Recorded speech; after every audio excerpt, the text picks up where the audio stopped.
Hello दोस्तों, कैसे हो आप लोग। स्वागत है आपका अपने चैनल फिल्मी नैप पर।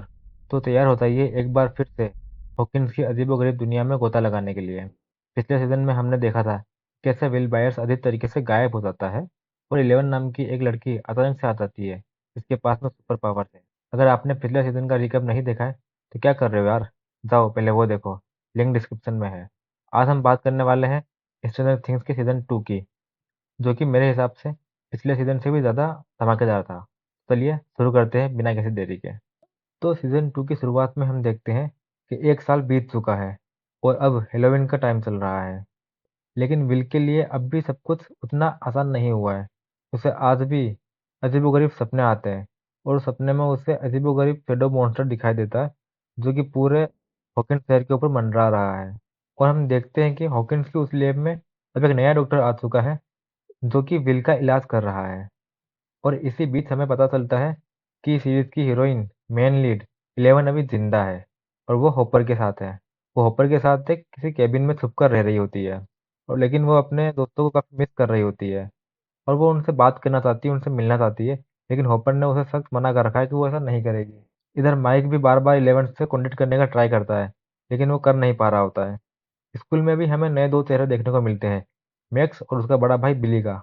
मैक्स एक टॉमबॉय टाइप की लड़की है जिसे वीडियो गेम खेलना काफ़ी ज़्यादा पसंद है और लूकास और डस्टिन को उसकी इसी बात पर उस पर क्रश आ जाता है। तो चलो अब आते हैं कहानी के मेन प्लॉट पर। डस्टिन को एक अजीब सा छोटा सा एनिमल मिलता है जिसका नाम वो डॉट रखता है।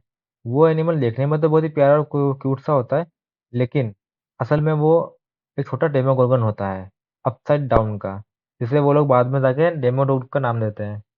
विल की तबीयत धीरे धीरे बहुत ज़्यादा बिगड़ती जा रही होती है। वो शैडो मॉन्स्टर, जिसे बाद में जाके माइंड फ्लेयर का नाम दिया जाता है, वो धीरे धीरे करके विल को पूरी तरह से अपने कंट्रोल में ले लेता है और उसे अपने टॉय की तरह इस्तेमाल करता है दूसरे लोगों पर नजर रखने के लिए। इधर नैन्सी और जोनाथन भी बार्क के लिए जस्टिस चाहते हैं। उन्हें पता है कि हॉकिंस लैब वाले बार्क की मौत के जिम्मेदार है और वो इस सच को दुनिया के सामने लाना चाहते हैं, लेकिन वो कुछ कर नहीं पा रहे होते हैं। लेकिन इस चीज़ में उनका साथ देता है मुर्रे बमन, एक प्राइवेट जासूस, प्राइवेट इन्वेस्टिगेटर। इस सीजन में हमें ये भी देखने को मिलता है कि जिस केबिन में ऊपर ने 11 को रखा था उसके नीचे ही 11 की असली माँ की डिटेल्स थी। तो ये देखने के बाद में 11 जाती है अपनी माँ से मिलने के लिए और उसे पता चलता है कि उसकी एक बहन भी है जिसके पास भी इसी तरह के सुपर पावर थे और वो अपनी बहन के पास निकल जाती है। अब सारे किरदार जो हैं वो अलग अलग जगह पे होते हैं, लेकिन इन सबका एक ही दुश्मन होता है, माइंड फ्लेयर, जो कि विल के जरिए सभी लोगों पे नजर रखा होता है। और फिर माइंड फ्लेयर विल के थ्रू पूरे हॉकिंस लैब पर डेमोडॉग्स का हमला करवा देता है।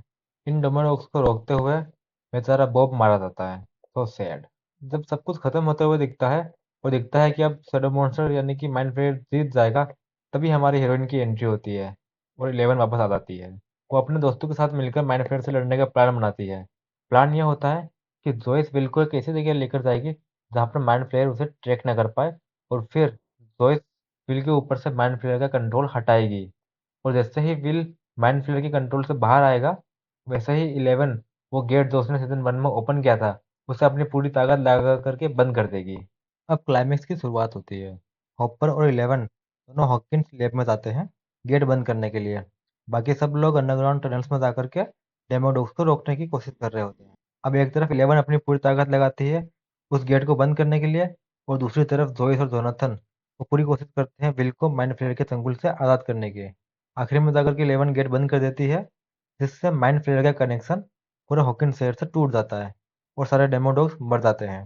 सीजन के एंड में हम देखते हैं कि जो हॉकिंस लैब है वो बंद हो जाता है और आखिरकार बार्क को जस्टिस मिलता है। हमारे सारे दोस्त स्कूल के स्नोबॉल डांस फंक्शन में जाते हैं। लुकस और मैक्स वो दोनों एक दूसरे के साथ डांस करते हैं और माइक और 11 भी एक साथ कपल डांस करते हैं। लेकिन कहानी यहाँ खत्म नहीं होती।